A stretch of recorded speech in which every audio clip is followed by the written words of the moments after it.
Ramesh twelve Ramesh YouTube சேனலில் இருந்து ரமேஷ் ராஜாகி நான் இன்றைய பேட்டிக்கு சின்னக்குன்னூர் வெந்தட்டி ஊர் சேர்ந்த பி ராஜ்குமார் அவர்களிடம் பேட்டிக்கான வந்திருக்கின்றேன். தம்பி ராஜ்குமார், எப்படி இருக்கீங்க? வணக்கங்கண்ணா, நல்லா இருக்கா? நீங்கள் நல்லா இருக்கீங்க? நான் நல்லா இருக்கேங்க. இப்போ நான் இன்னைக்கு நேரத்தில் மழை பெஞ்ச மாதிரி தெரியுது உங்கள் ஊரில் எல்லாம். ஒரு 2-3 நாளாக நல்ல மழைங்கண்ணா. சரி, காட்டில் நல்லா விளைஞ்சு போட்டிருக்கு. எல்லாம் கேரட்டு எல்லாமே போட்டிருக்கோம், மற்ற காய்கறி எல்லாமே போட்டிருக்கோம். அப்படிங்களா? எதுவுமே தப்பு இல்லை இந்த வருஷம். இப்போதைக்கு என்னென்ன போட்டிருக்கீங்க? இப்போதைக்கு இங்கே கேரட்டு, ஆ, அந்த பக்கத்தில் கொஞ்சம் வெங்காயம் போட்டிருக்கோம், பூண்டு போட்டிருக்கோம். சரி, பூண்டு, கிழங்கு, சரி, அப்புறம் இங்கிலீஷ் காய்கறியான ஐஸ்பிரிக் போட்டிருக்கோம். சரி, மற்ற இதெல்லாம் சின்ன சின்ன ஐட்டம் எல்லாமே செய்கிறேங்கண்ணா. போட்டிருக்கீங்க. இப்போ சமீபமாக என்ன அறுவடை பண்ணீங்க?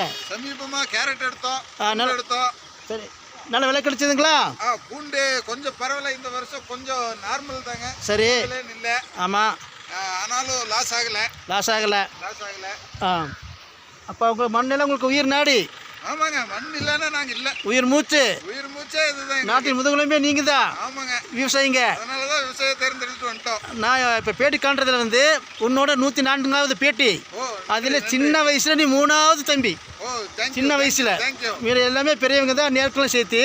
இது வந்து 104வது பேட்டியில் நீங்கள் ஒரு சின்ன பையன்.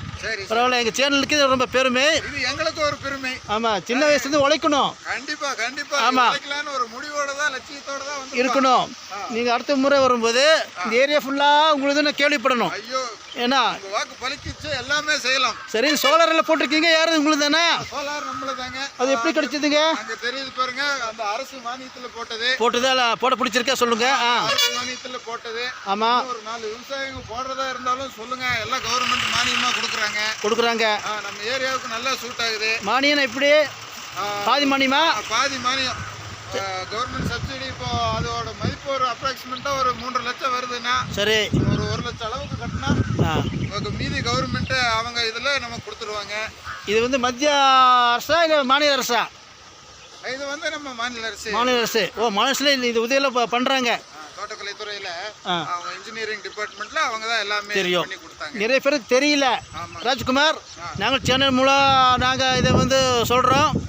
நீங்களும் கொஞ்சம் பேருக்கு சொல்லுங்கள். இந்த விவசாயம் பெருகட்டும், பயனடையணும். இது ஏன்னா எனக்கு ₹1 டீசல் செலவு இல்லை. சரி, எல்லாமே இங்கிருந்து எல்லாம் ஒரு 2-3 ஏக்கரா அளவுக்கு இந்த சோலார் நம்பி தான் நம்ம விவசாயமே பண்ணிட்டு இருக்கோம். ஓப்பா, இப்போ நீங்களும் இந்த ஏரியா நீங்கள் பண்ணிட்டு இருக்கீங்களா? இதெல்லாம் நம்ம தாங்க. சரி, சிறப்பு. சரி ராஜ்குமார் சார், சொல்லுங்க. எங்கள் சேனலை பற்றி என்ன நினைக்கிறீங்க சார்? இது வரைக்கும் நான் இது பண்ணுறதில்ல, பரவாயில்லைங்க. நம்ம விவசாயிக்காக ஒரு டெவலப்மெண்ட் பண்ணலாம். நீங்கள் வந்திருக்கீங்க. சரி, ஒரு நல்ல வளர்ச்சி அடையணும். சரிங்க, உங்களோட சப்போர்ட் விவசாயிகளுக்கு தேவை. நாங்களும் உங்களுக்கு சப்போர்ட் பண்ணுறோம். சரிங்களா? சரி, நீங்களும் என்னோட ஒரு சின்ன பையனாக இருந்தாலும் உங்களுக்காக ஒரு வாழ்த்துக்கள் சொல்லிக்கிறேன். சரி, சின்ன பரவாயில்ல. நீங்கள் இப்போ காலையில் மேலே 8 மணி தான் டைமு. சாப்பிட்டீங்களா இல்லையான்னு தெரியல. எனக்காக நேரம் ஒதுக்கி உங்கள் காட்டுக்கே கூட்டி வந்து எனக்கு பேட்டி கொடுத்தமைக்கு தம்பி ராஜ்குமார் நன்றி.